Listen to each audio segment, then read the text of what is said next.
كان رسول الله صلى الله عليه وسلم يبشر أصحابه بقدوم رمضان، فكان يقول لهم: قد جاءكم شهر رمضان، شهر مبارك افترض الله عليكم صيامه، يفتح فيه أبواب الجنة ويغلق فيه أبواب الجحيم وتغل فيه الشياطين، فيه ليلة خير من 1000 شهر، من حرم خير تلك الليلة فقد حرم الخير.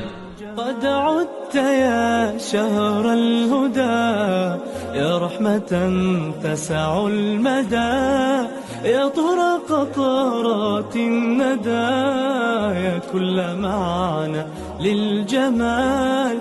أرواحنا مثل الحمام، نشتاق من عام لعام.